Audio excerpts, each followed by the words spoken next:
那就赏下场在仪仗红吧。华妃娘娘的仪仗红里竟然还有这些细节，我们先来复盘一下华妃娘娘的仪仗红名场面到底是怎么回事。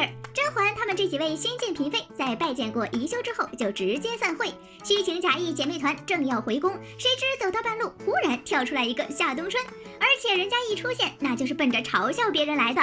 见了梅姐姐这个贵人也不行礼，一上来就说人家俩像是在搭戏台子。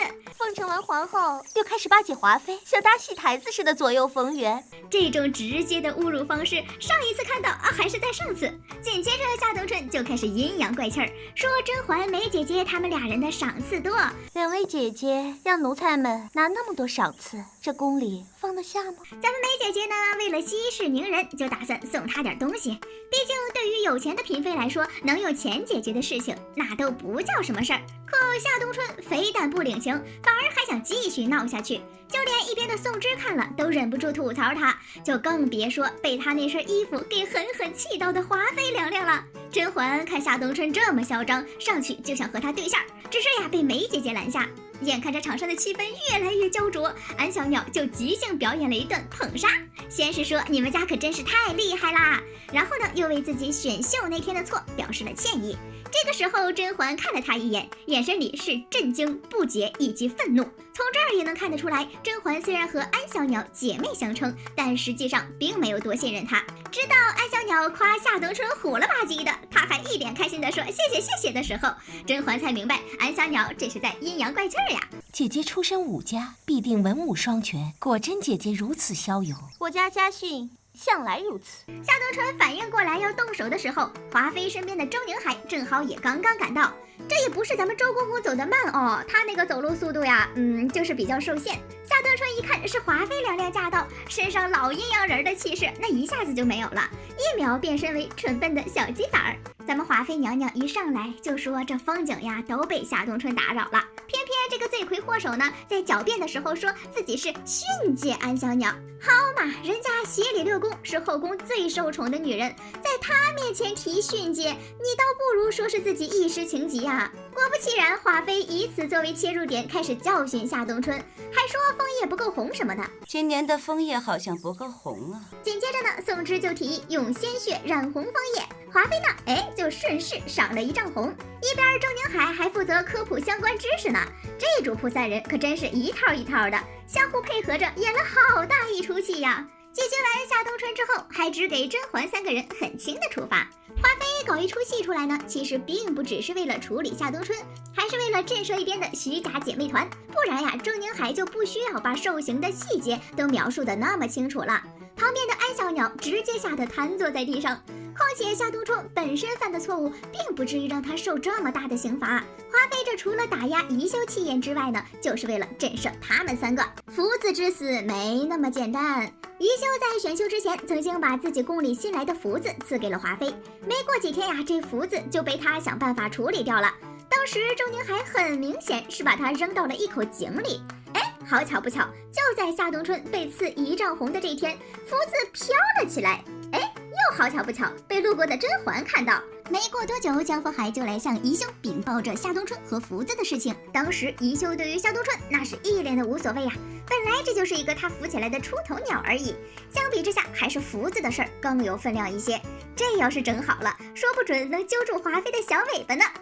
这么一想，怎么感觉宜修当时还有点期待呢？可人家华妃干了坏事，自然不可能到处张扬。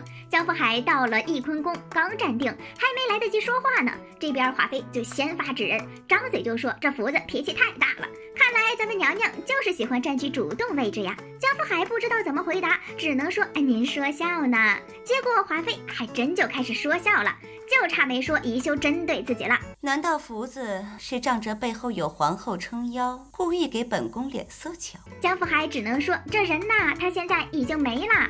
华妃还能说啥呢？一边的宋芝呀就开始编故事，站在旁边把那天发生的事情完美的复刻了一下。不知道的还以为他那天就是跟着福子跑出去的呢。然后这主仆二人一唱一和，完全不给江枫海说话的机会，轻而易举就把自己洗得干干净净。最后还很大度的给他提供了满宫的证人。江枫海其实还想追问，可当时华妃就着急了，还说什么你要怀疑就带人走啊，不然以后别拿这事出来说话。这一句话直接断了以后宜修再拿这事儿出来的可能。到了这种程度，还有什么好说的呀？江福海只能告退。他走了之后，周宁海又强制性给宫里人串了供，保准让人抓不到错数。虽然呀，这事儿没办法再追查下去，但也没有那么快就结束。福子扶起来的第2个晚上，就到了新人侍寝环节。当时四大爷正找甄嬛的绿头牌，就听说她被下病了。宜修呢就坐在一边，把夏冬春和福子的事情都说了出去。四大爷和宜修一样，也是比较在意福子的事情，当即就让宜修好好去查查。事情呢从此以后就再也没有被提起来过。宜修为什么后来不提这事儿了呢？四大爷当时的态度明摆了是并不想知道答案。宜修当了那么多年的皇后，对于她的脾性也是清清楚楚。当时的宜修其实就是为了埋下疑点，要不然她也不会连说都说得那么的委婉。宜修不过就是在积攒数量，好等着有朝一日的量变产生质变。说不定福子的死，宜修早就能料到了呢。甄嬛知道避宠保命，为啥不告诉自己的好姐妹？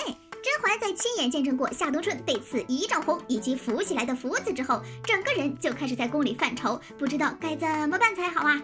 刘珠正说要做点桂花蜜糖，让甄嬛吃点东西，可是从树底下挖出来一罐子香料，找温太医一看，这玩意儿就是断子绝孙香呀。甄嬛也是从这个时候开始决定要装病避宠，因为她刚见识过真正的宫斗，一不小心就会遭殃，甚至还有可能会连累整个家族的人。所以为了保命，甄嬛只能选择装病避宠。可为啥她自己有保命的方法，为啥没有告诉自己的2个好姐妹呢？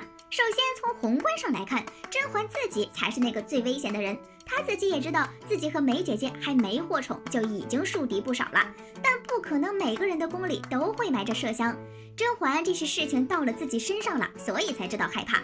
可安陵容和梅姐姐却并不能感同身受，而且人家2人对于来宫里是非常期待的，自己就这么贸贸然的去说的话，搞不好还要被怀疑居心不良。要是1个人病了还好说，要是后宫一下病3人的话，这也太引人注目了一点儿。那从细节上来说呢，这其实就是受大环境的影响了。甄嬛进宫之前，甄爹曾经说不求她得宠的话，为父不指望你日后大富大贵，能宠冠6宫。温实初跟他表白的时候也说过自己家受到后宫争斗的牵连，我父亲当年被诬，起因也是因为后宫争斗，不能独善其身，一介御医尚且如此。现在一连串事情的发生，甄嬛脑子里恐怕循环的全都是当初温实初家的事儿啊！而且她自己也说了，现在被这几件事吓得不行，如果去侍寝的话，恐怕效果也不咋地。到时候自己不仅要对付后宫的女人，生活方面啊，那过得肯定也是不如意呀。甄嬛为了让家族活命，只能选择最便捷的装病方式避宠。至于甄嬛第一时间去找温实初嘛，那是因为太医院没有其他值得自己信任的人呀。这种高危的事情需要严格保密，可新进宫的甄嬛哪里有什么心腹太医呀？这个时候她的面前就只有温实初1个选项。毕竟这人和自己一起长大，还跟自己求过婚，不管怎么看都是最合适的人选呀。想让人家帮忙，甄嬛也总得说些软和话呀。所以这事儿啊，真不是咱们嬛嬛绿茶，实在是她也没得选呀。好啦，本期视频就到这里啦，宝宝们别忘了点赞评论呐，啾咪。